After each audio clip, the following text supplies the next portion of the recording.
All right. Let me just start out with a couple of resources if you guys are interested. There's an interesting new podcast from Solar Energy Industries Association called Factor This. So if you're interested in these kind of podcasts, you can look that up wherever podcasts are available. There's a white paper from Reuters, and Reuters is producing this. It's free. It's called Energy Transition Outlook North America. So if you want a link to that, just let me know. Put your email in the chat or whatever. And then there's also a video of a home grid energy storage system. It's from Renview. It's a recorded, so it's like a YouTube video, but they usually put on some pretty good webinars. So if you want a link to that, that will be fine as well. And also, I'm going to do a little bit of review after we do the solar news of the book, the level 2 commercial installation. So the way that ETA has segmented their certification programs, the ETA level 1 is focused on residential systems, and it's designed to take you from kind of knowing nothing about solar to being able to do small residential systems, and by small, 15 kilowatts or less typically. Then the level 2 is more larger residential and commercial scale systems. Not a lot of utility scale, that's a different world. But I do touch a little bit about utility scale. So Devin, and you'll still have to figure that out on your own. But, so anyway, so that's where the level 2 book is focused on, and what the certification program is focused on. So if you want any of those resources, just send me your email in the chat. And what I'm going to hope for here, well, first I'll do the solar news, but then also I would like to get some feedback on the textbook. It's when you do the review of that, bear in mind that it's not completed. So there are some sections that just simply aren't done, like chapter objectives aren't done, the end of the chapter questions aren't finished, some of the things aren't lined up properly. So don't look at it from that perspective. You're not editing the book per se. You're just sort of looking at it as far as content, anything there that might be missing, anything that's wrong. You know, if you see a typo, that's always nice, but I'm sure there are about 100,000 typos in there, but we'll try and get those cleaned up. Okay, so getting into the solar news, in Rhode Island, there's a new bill that's just been passed where they're looking towards 100% renewable energy by the year 2033. They currently have a law that says that renewable energy within that state has to increase by 1.5% each year. So they're accelerating that to try and hit the 100% threshold by 2033. The Illinois Commerce Commission has just streamlined their processes to try and deal with the backlog of integrating solar or interconnecting utility scale systems to the grid. What they're doing is, in the past, the review process was dependent on the size of the array. So what they're saying is, now that we're beginning to integrate a lot more storage into the system, all of the power that's being generated is not being exported to the grid.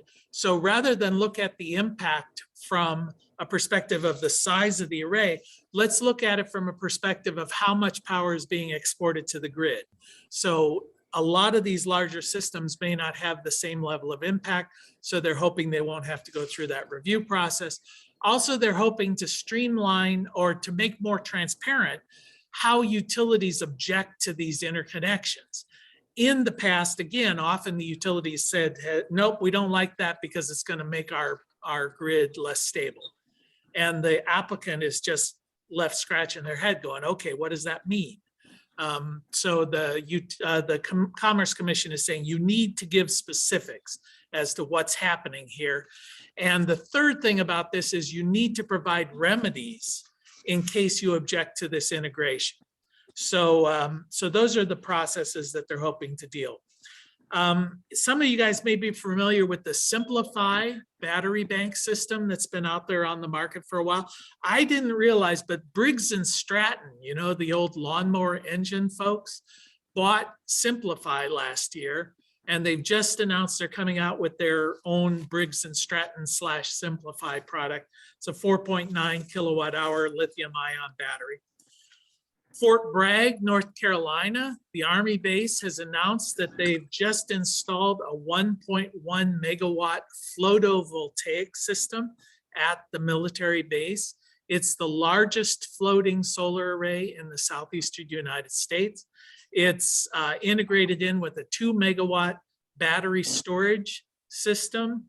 It's going to be installed in the Big Muddy Lake, which is interesting. I don't know if that has anything to do with the old Pete Seeger song, knee deep in the big muddy or whatever. That seems a little bit too self-aware for a military base to have named their lake that.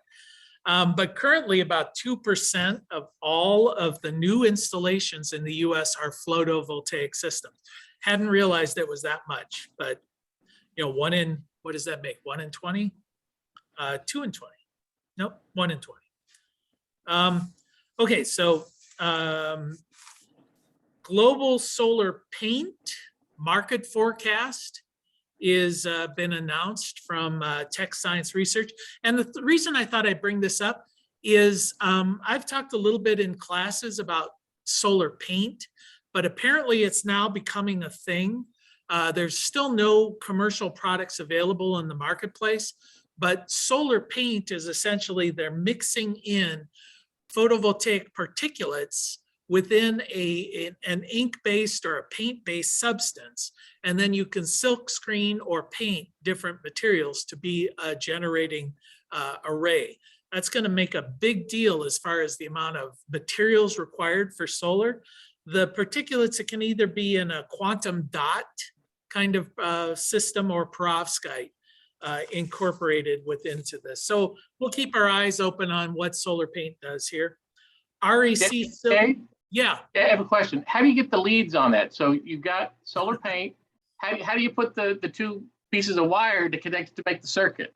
Yeah, I don't know. I assume most of these, like in thin film, the wire circuitries are also painted on the surface. Okay. You know, using a silk screen, like with a silver injection process. So my guess is you would eject onto the surface the cell, and then you would inject onto the surface those kind of wiring schemes. The back would have to be a conductive surface, I would imagine. That's what I'm kind of trying to figure out, how you get the front and the back of the paint, of the paint. Yeah, well, with most panels, the back is already, fully conductive. So it's the wires on the front. Okay. And so I think that perovskite is also a spray-on kind of technology as well. So who knows? I mean, I know a lot of these are all the way down to 2 cells thick. So when we start seeing that the actual energy generation is only 2 molecules thick, there's not a lot of materials involved in the process, except for the metals, that form the structure.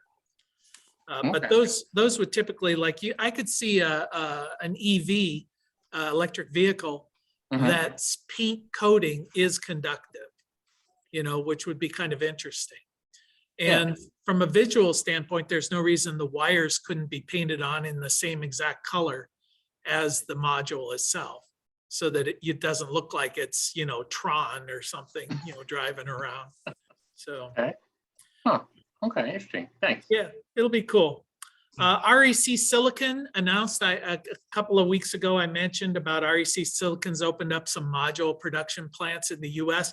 Well, now they've just announced that 100% of the polysilicon that they use in these plants will also be sourced within the United States. China is currently the supplier of about 80% of the polysilicon used in the world. So this is just another issue around supply chain, saying, okay, if we're going to manufacture here, we better get the raw materials here in the US as well. I looked up to see where these silicon mines are. And in the US, they're in Alabama, Montana, Michigan, and Tennessee. So when Alabama secedes from the union, we're still going to have a supply chain issue, I suspect, but we'll deal with that. Okay, so the US government, and I'm glad, Don, that you're on the call, because this gets to the heart of something you and I have debated in the past, about my ranting and raving that the US government gives preferential deals to fossil fuel companies and leasing of public lands. Okay. So they've just announced that they're giving preferential deals to people who are leasing for solar and wind systems on public lands. Yeah. So on the one hand, I'm happy with it, and the other, I'm incensed about it. So, you know, I guess I can be as hypocritical as anybody. So they're announcing that they're going to reduce the cost by as much as 62% on this. So they're essentially, apparently they had a thing where they required a 5.7% return. In the past, they've reduced that to 2%. So that's the news that I have from solar this week. Not a lot in it, but interesting, see how technology rolls forward. And before the call took place, I know Devin and I were talking about, you were mentioning about a large battery system, you said, from SMA. Did you want to mention that as far as, because we had talked about, are there large standalone battery bank systems? Because you do essentially utility scale or large commercial systems, but they have to be standalone in Trinidad. Yes, so this was a project I was working on a couple of weeks back, was to provide a 150 kilowatt system that could be run totally off grid. And I was looking at the, I was looking at AC coupled systems. I see there was AC coupled systems being utilized in our off-grid applications. So I was reaching out to Jay here about what, if there's any advantages of running AC coupled systems on a large scale of grid application.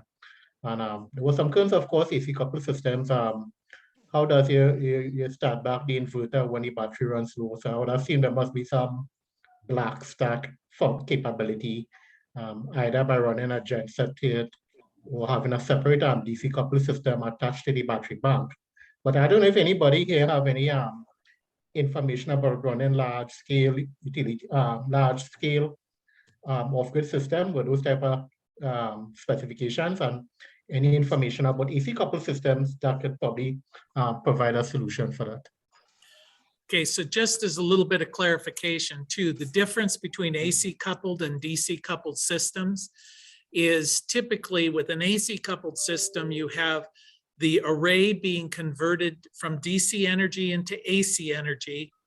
And then that AC energy has to be rectified back to DC to charge the batteries, and then again inverted from DC to AC to be used.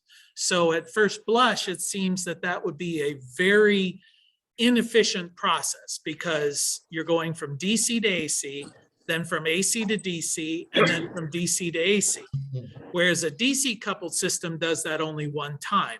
Takes the DC panel, and that DC energy goes into a battery, which is also DC. And then from the DC battery, it's inverted to AC to be used at the loads. However, we've seen that the transition between AC and DC has gotten more and more efficient. So you're really only adding perhaps 4% inefficiency into the system in the difference between AC coupled and DC coupled. So I just bring that up. I don't have any familiarity with really large systems like you're dealing with, the 150 megawatt or kilowatt. Kilowatt. 150 Yeah, 150 megawatt would be very large, but yeah, even 150 kilowatt is quite large. So anybody have any perspective to add to that? It's nice to know SMA has a system, you know, that deals that large. I know you had mentioned that. Yeah, so SMA has some kind of solution for that. Yeah. I'll give it people just a quick option to give. I'm afraid you're going to be on your own in that world there. Okay. All right, anybody have anything you want to bring up for the good of the cause here? Before I jump into the review of the level 2 book, I thought I would touch on that.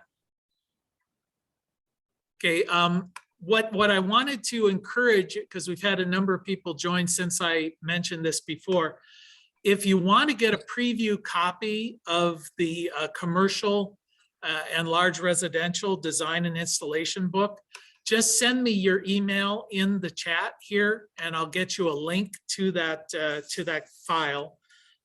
It's a large file, so be prepared. It's going to be about 200 megabits, or I almost said megawatts, but 200 megabits. And as I mentioned, it's still in process, so don't be looking at it as far as all the bits being completed. But what I would like is a little bit of feedback. So let me share the screen and we'll jump in if I can find it. So it's megabytes. Megabytes, yes. One byte has 8 bits. 1 byte has 8 bits. Yeah, a byte has 8 bits, and this is 8 million of those, or 200 million of those. Okay, so let me see. How do I? Yeah, just to give you a sense, this is the. Can you all see the screen share here? Yeah. Okay, good. All right, so this is the book, and it's ballooned into about 580 some pages at the moment, which no wonder I feel tired. But to give you a sense of the scale of it, I'll walk really quickly through the table of contents. This is designed to prepare people for the level 2 certification from ETA, but it could also be used for the NABCEP design or installation certification. I'll get approval from NABCEP as the online courses become available. My plan is to have this out on the market by August, and then we'll have an online course available that tracks through it, and that should be out and ready by the end of the year. So that's my timeline. So we have an introduction where we talk some of the breakdown by sector, reasons businesses go to with solar, connecting to the grid, some of the issues there. What are some of the future trends, supply management, load management? Then I get a bit into how the grid works. You know, what is the grid? We talk a lot about single phase, 3-phase power. Who owns the grid? Now, this is very much oriented towards the United States and North America, I should say, US and Canada. How is the grid responding to demand? We get a lot into demand side and load side management. Understanding power, the difference between real, apparent, reactive. What are power factors? Maintaining power quality. How are we dealing with that? What is the actual cost of energy to the utility? So rather than jumping through this, I guess I'll just hit the highlights and then go through the pages. The costs of ownership, permitting, system options, you know, what are we talking about? Not only grid tied, AC coupled, DC coupled, but we get into some of the bipolar systems, electric vehicles, conducting a site survey, mounting options, codes, standards, and listings, selecting all of the various components, sizing the array, wiring the system. I put a whole chapter now on energy storage systems. So there's a lot of information about storage because that's kind of the next big thing. Mounting systems, managing the process, project safety, testing, troubleshooting. In this particular book, I focus a lot more on how do you manage the project and also how do you test and troubleshoot your system. So when there are problems, what could the problem be? What kind of tests do you conduct for that? How do you commission the system? Things like that. And then maintenance. We get a bit into the maintenance of the system. So when we jump through this, and if you have any questions as I'm going through, feel free to interrupt. But we talk. Sorry, but I interrupted. Sorry. Okay, go ahead. How much you're talking to application of software in terms of the design, because my experience with these bigger systems, there seems to be a heavy emphasis on using software like PVSys, Homer, Helios, sometimes for these large scale projects to validate the system designs and stuff like that. Yeah, I do touch a bit on the software, not only on software about designing, but on customer acquisition. It talks about some of the financial software.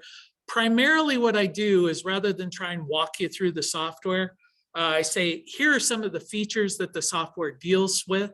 You know, what's included in a typical software package, why you might use that, but understanding the fundamentals under that get you to, you know, how they came up with this. I guess one of the things I saw early on is I would have students in class who use software packages, but didn't understand what the package was doing. So they had no idea if it was just right or wrong. They just plugged numbers in, got responses, and just took that as factual, even though they might have screwed something up, or there might have been a glitch and they were getting stuff that didn't make any sense, but they assumed just because it came out of the package, it must be right. So I want to make sure people understand that, but I do touch quite a bit on the software thing, because most people are using software packages when they get into these programs. We talk about incentive programs. What are all of the incentive programs? Of course, REX, depreciation, accelerated depreciation. Talk about the difference between residential and commercial, the infamous duck curve, even get into SCADA, never know how people pronounce that. How the grid works. I did get quite a bit into transformers and what the transformers do, and system voltages and what that will mean. We get into the different types of three-phase wiring.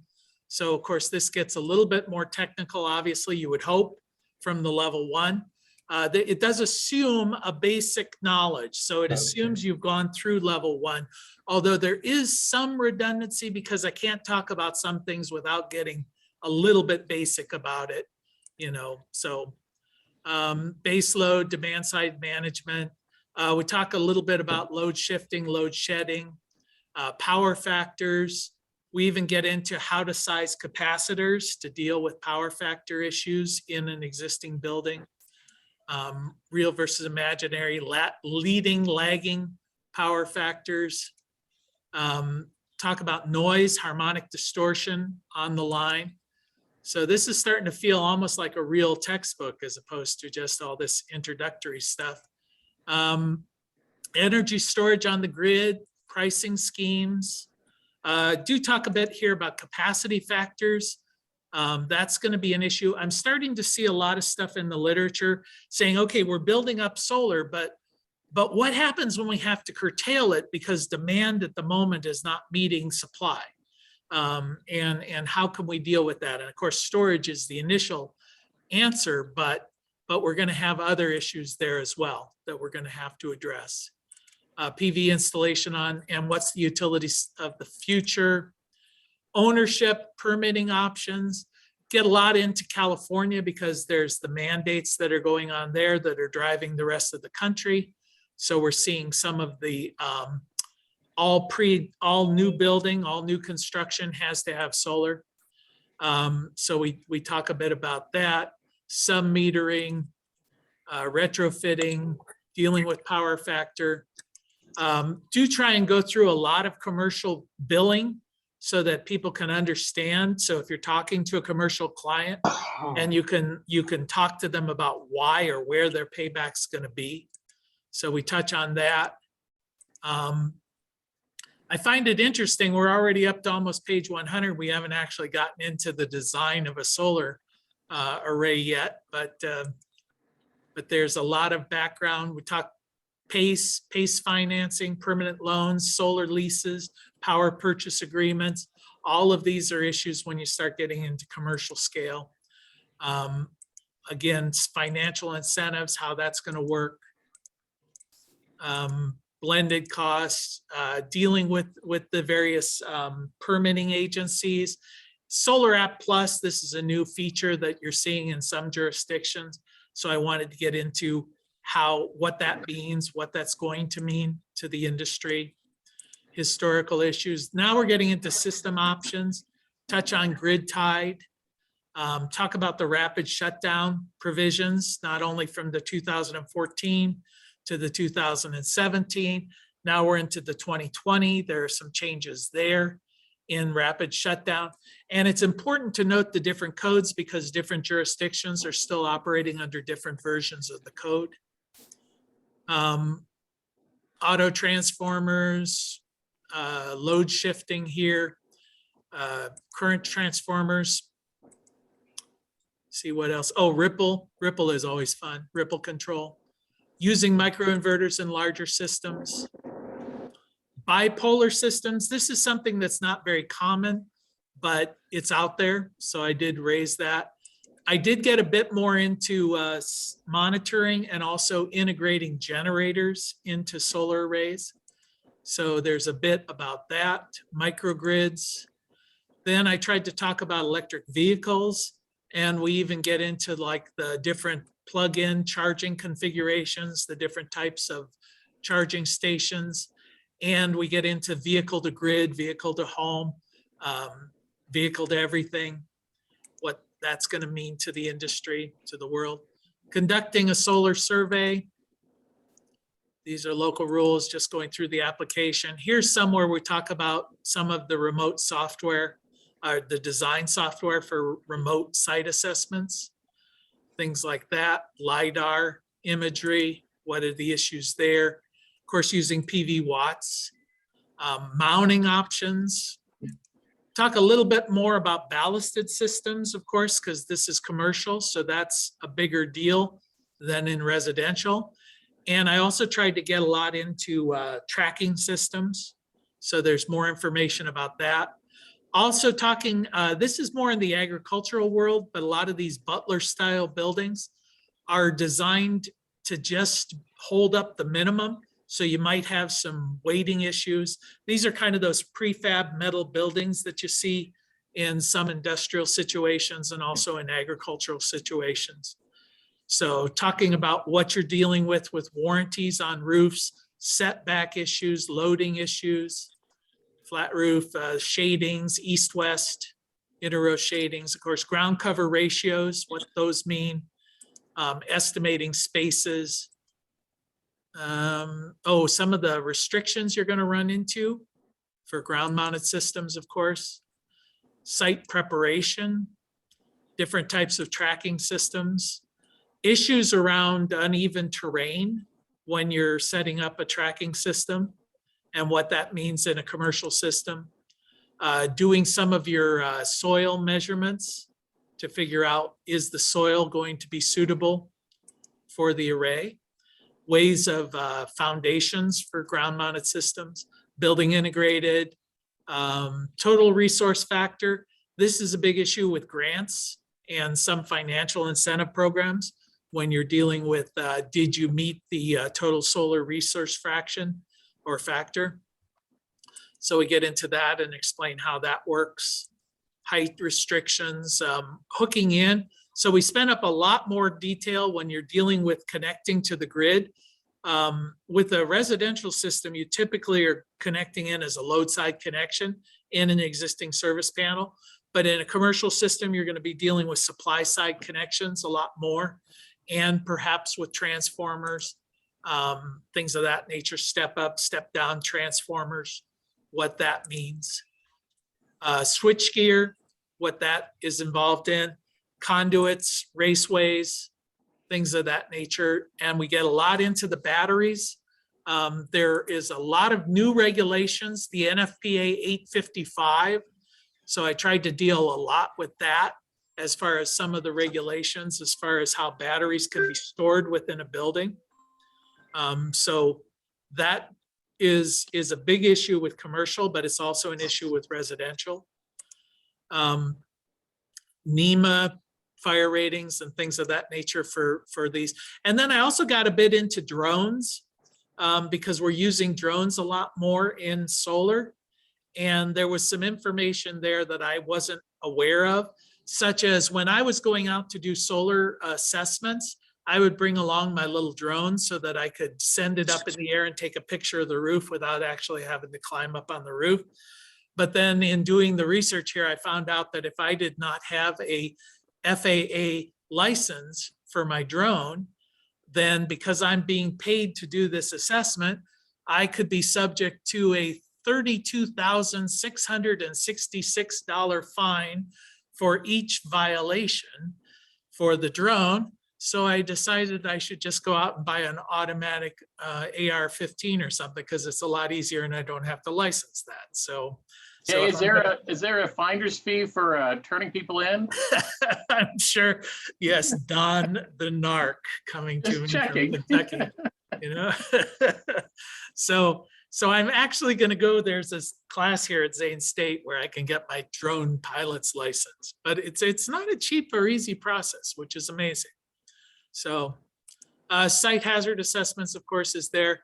Codes and standards, I tried to get a lot more in depth here into the codes and standards world, not only the NEC, talk a little bit about Canadian, some of the international codes, some of the listings that are out there, some of the safety guidelines, and then certification programs.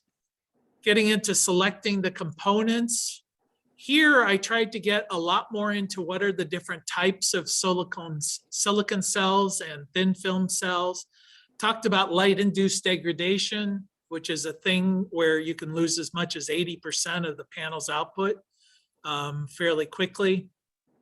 Energy payback issues, getting a lot more into some of the new technologies that are out there, split cells, shingled cells. So just a bit more in depth there than we got into in level one. Talking a lot more about power module level power electronics, combiner boxes. Then we get into the disconnects and aggregation panels for larger systems, grounded versus ungrounded. The clipping, we've talked about clipping in past sections here. The inverter power factor adjustments. So we're starting to deal with power factor issues and demand charges when you start getting into commercial. And so it's important that you understand those things. Still some of the load diversion. Then, you know, microinverters, we're still talking about power electronics, AC disconnects. Some of this is level one stuff, just to a little more. And then we get into generators, sizing for a generator. You know, what are some of the issues around integrating a generator? There's some really fascinating stuff because apparently when people are installing generators, 9 times out of 10, they're doing it wrong. And there is the potential of backfeeding from the generator to your electronics and blowing things out. Oh, Bill, I see your hand is raised. Did you have a question? I'm just rambling on here. Yeah, I just wanted to know when this book is going to be available.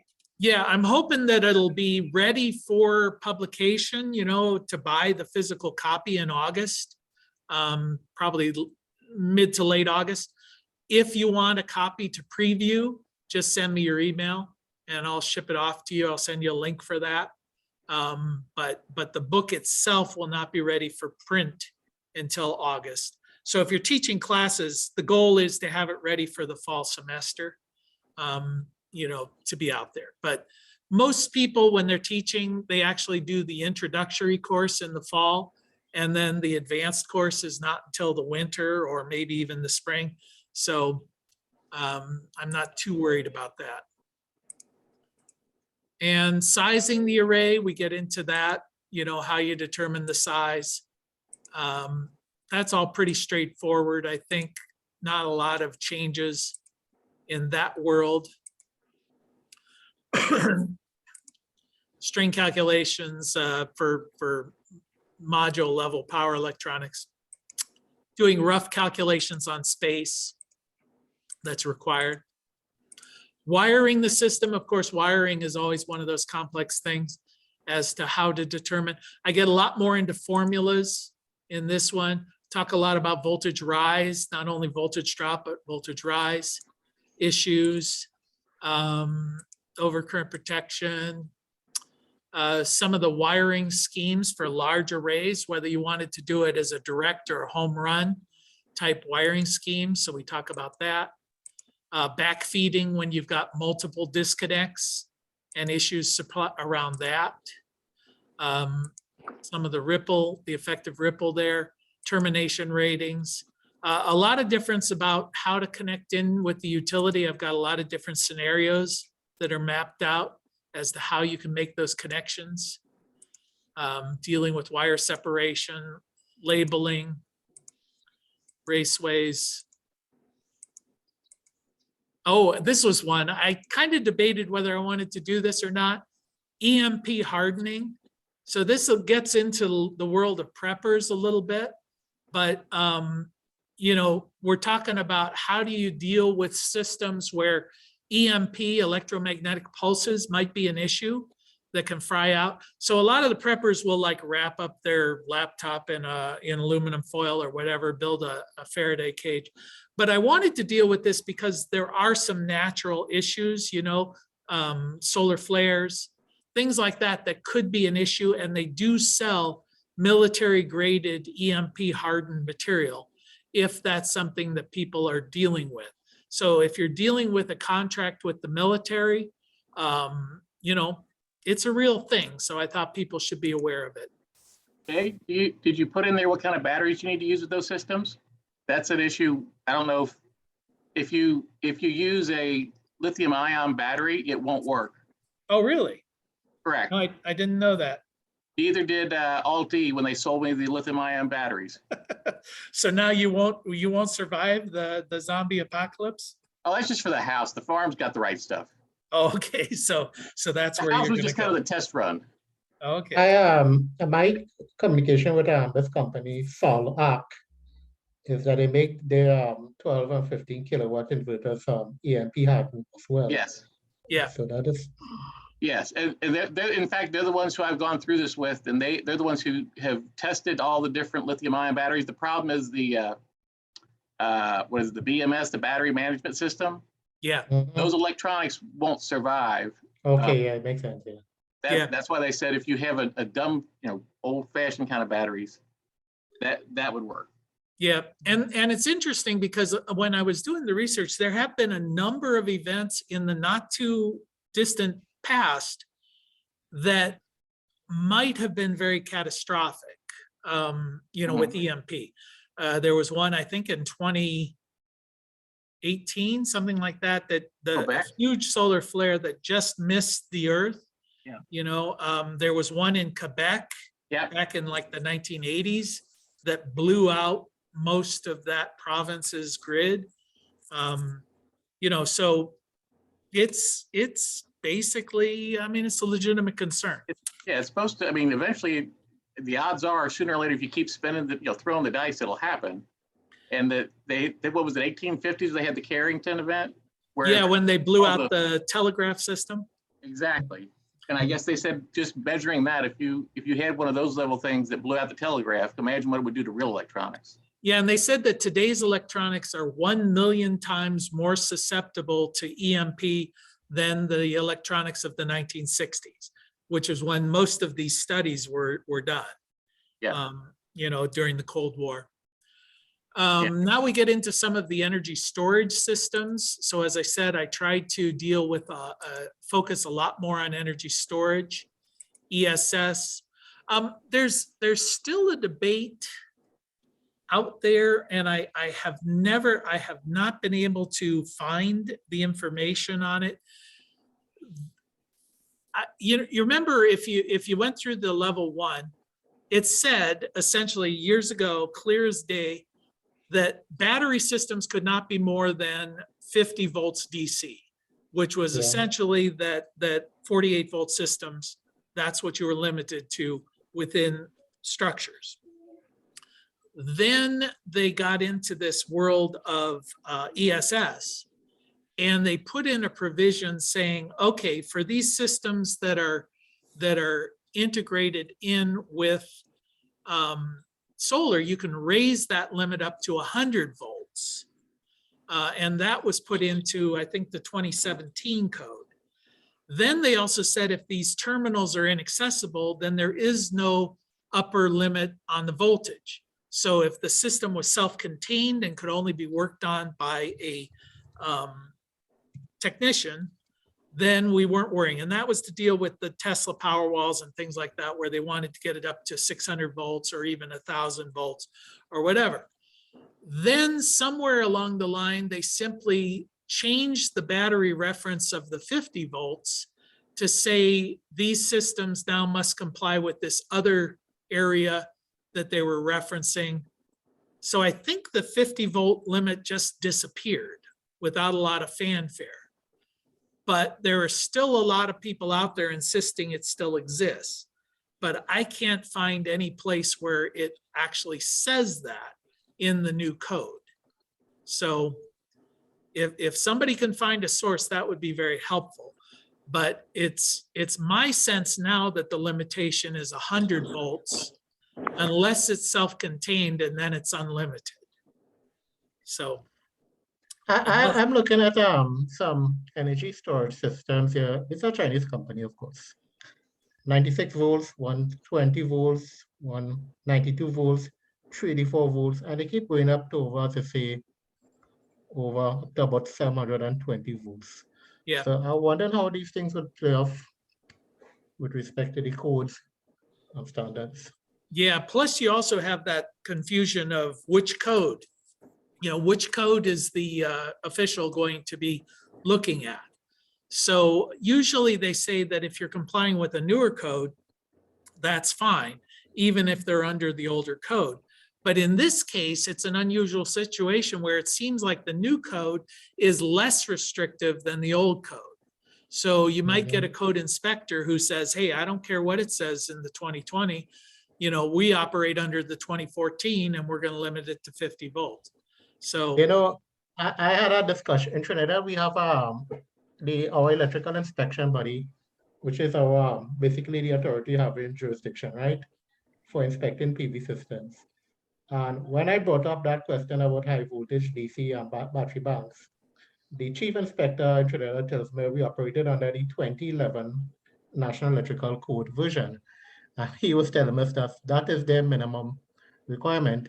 And if anything else comes out different than that, then they will treat it on a case-by-case basis in terms of sending out special requirements, as the case may be.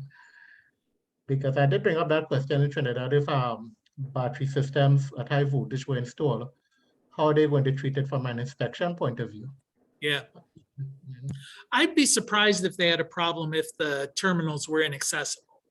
But if they're accessible, then for sure. But you never know. I mean, the inspector is God, and whatever God says, you just have to obey. So, all right. So we get into a lot of the things around batteries, how cells work. Talk a lot about different types of lithium ion batteries. And here I start going into great detail about what are all the different types of lithium ion batteries and what are the advantages and disadvantages of each of those types, and then the various standards that apply. Here we talk a bit about high voltage battery systems, and then sizing batteries for AC coupled and DC coupled systems. And how do you size the battery if you're doing it for grid backup?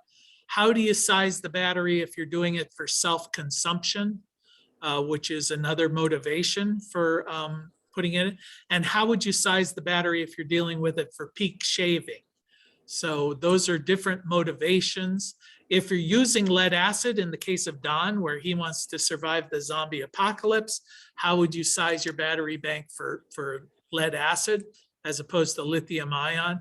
And this is one of those transition books as well, where I'm moving a lot away from lead acid, even though I have to keep some of it in there, but most people are dealing with lithium ion out there in the industry. So I'm trying to focus on what people are doing. But there's still some. So maybe in the next edition, we get rid of more about lead acid. Who knows?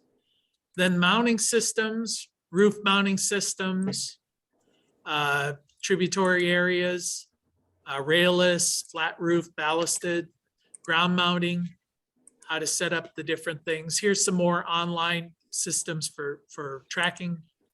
Tried to bring up software in each of them.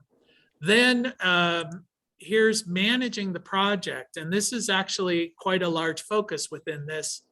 How do you manage through the process? How do you prepare your bid packages? What should be included within those? How do you deal with the design? Some of the software. Here are some of your software packages that you talked about.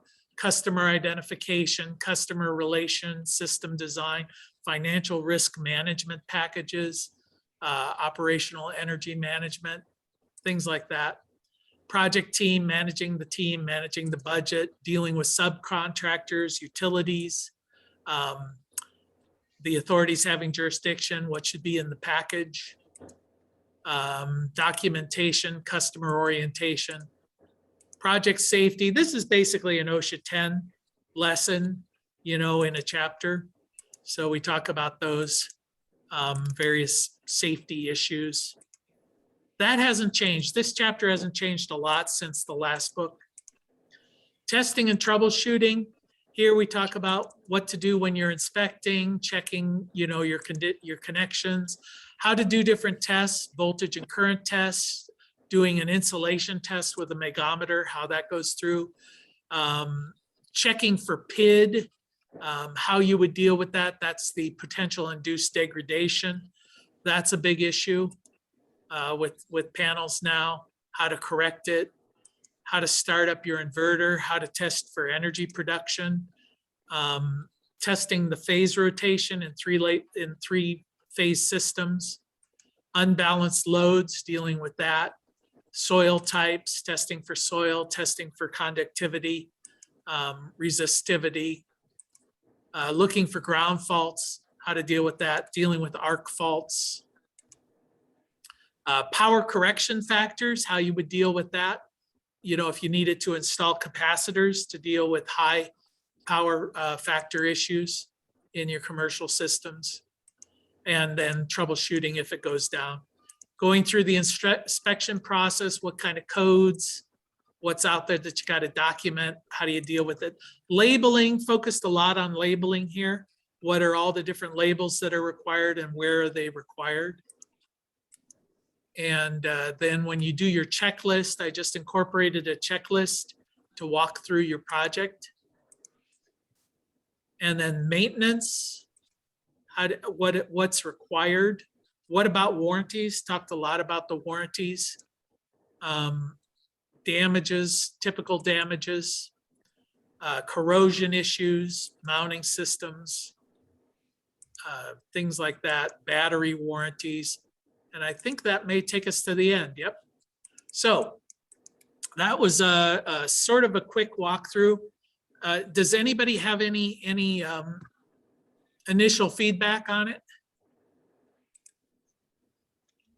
It looks good on my side. As you know, I teach now course in Trinidad on the level 1. And interestingly, I brought up that's because my boss asked me the other day to start working on the level 2, which I was planning to use your resources. So I'll have to kind of hold off. Maybe I should hold off a little bit just until you finish off everything. Okay. Well, the nice thing about level 2 as well is for those of you who have your level 1 certification, you can do all of the work online because it doesn't require in-class labs or anything like that. What it does require is some field experience. So you would fill out your on-the-job experience, have your supervisor or your customer sign off on it saying, yes, you did that. Yes, you did that. And then it's just a matter of getting the education and then taking the exam. So it's something that you could do remotely. Not an easy process, but still, you don't have to show up to class, which is always nice. One thing I found when I was doing the research for this is I could not find anything out there in the marketplace that deals with this kind of system size documentation. So, I don't know how big the market is for this, but I do know that it's a market that's not being fulfilled. So I think that's good that we'll at least have a starting place for people to look at and say, okay, there's a lot of introductory books, mine included, but then there's not that middle, sort of a little like Tony with your charging station. There's small ones and there's great huge ones, but there's not that lonely middle that's out there. So anybody else have any comments, anything that I was missing? Yeah, Tim, you got a comment? Yeah, just so you have not found any type of textbook or anything that is somewhat comparable to your book? Not even close. Not even Not- close, so. No. I haven't either. Just to give you kind of a backup, Jay, I haven't either. Well, that's good. That's good. So That is good. we're filling the niche. As soon as I publish, there'll probably be like 17 of them that come out, but but none as cheap as this one will be. So I have Yeah, to see that- I have to see what the printing is going to be, but I'm hoping I can keep the price the same, even though we've added like 200 pages. If we can keep it at $79, that would be good, or $69. No, I've already raised the price in my own mind. I've jacked it up I $10, think but so I think it's $69 or $79, either one. It's a great value for that price. yeah. It looks very comprehensive and it covers a lot of territory that I have not seen elsewhere. Good going. Yeah, that is Yeah. correct, because I've been looking at commercial, large, and utility, and I can find nothing outside here. Okay, good. So Jay, Yeah, what are you gonna do if they sell them in bookstores at the universities and charge, $350 for them? Like they're They're doing already- for a lot of books, calculus, algebra, stuff like that. They already do that. It's interesting because I sell them to the bookstore, but I don't have any control over what the bookstore turns around and sells them for. And it's funny, I was talking to a guy in China who contacted me about dealing with the books and wanting to deal with starting with the level 1, but then also the level 2. And he's an American who lives in Beijing. And I said, well, let me send you a copy. He goes, no, I already got it. I got it off of a Russian site. These things are available out there. I was like, oh, that's good. You've already pirated my book and you're contacting me asking if you want to help, It's like I don't know if I should be flattered or a little upset. And but what are you going to do? Once somebody has, Can you self-publish on Amazon for like a digital? yeah. Kindle The copy? books are, what I found though is the books are already, I have them available on Amazon and Books A Million and all these other places. But the company that I go through, Ingram Sparks, for the publishing, they also have a distribution process where they're in 5,000 independent bookstores and other distribution channels. And apparently most bookstores now have virtual inventories. So if you order a book from Joe's bookstore or whatever, he then places the order with Ingram Sparks. They print one copy and ship it. And so it's like this just in time. So it's available out there. And if somebody buys it from Amazon, you might be buying it from me, or you might be buying it from somebody else who's then buying that copy directly from the publisher. Is it digitally available on Amazon? No. For Kindle download? No. Kindle's format doesn't handle graphics very well. So it would have to be as a PDF. And that's something I didn't want to, I do sell the PDFs to colleges and the like, and to individuals. And so once somebody has a copy, everybody has a copy in theory, but it's like, I didn't want to just put it out there in the world of Amazon. That's one step too far. But if you want the printed, that's fine. And again, part of the motivation of doing all of this was to try and get good quality information into as many hands as possible. So if Russia and China decide they're going to steal it and distribute it, well, then they've kind of met my goal. It's like they were not going to buy it from me anyway. So What do you mean going to steal it? They already sold I it. know. Well, the guy in China told me, which I hadn't really considered. He said there is no history of private ownership, with the generations that live in China and in Russia. So it doesn't have the same meaning. And I think that was being a little generous to folks there. I think they know that they're stealing, but it reminded me a little bit when I was in Nicaragua and during the wars there, and the police would set up roadblocks and they would take tolls for driving down the road. And it was because they weren't being paid. So this was the only way they got paid, was to stop traffic and collect money. And it wasn't like they were shaking you down. They would just say, hey, it's 10 Cordovas or whatever, you know, and it was just their way of coping, you know, it was their way of dealing. So I didn't want to, I mean, I'm willing to cut them some slack, you know, I guess. I have a friend who works for Motorola in China. And he went to a vendor in China. And as he went into the conference room at that vendor's facility, there was a door that was marked reverse engineering department. Yeah. For motor, and this was the Motorola division, right? This is one of the vendors from Motorola. It's always bad when they try and sell you your own product and it's better than the one you manufactured. That really gets you. So, all right. Yeah. Anybody else have anything initially? Because like I said, if you put your email in the chat, then I'll send you the link for the downloadable of this file.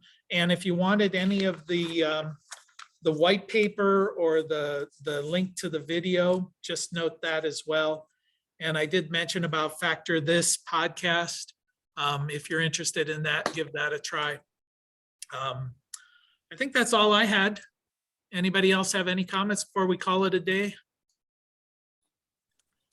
Appreciate your feedback. If you could get back to me quickly, look through the book and get back to me, because obviously by August 1st, it's going to be too late. So Yeah.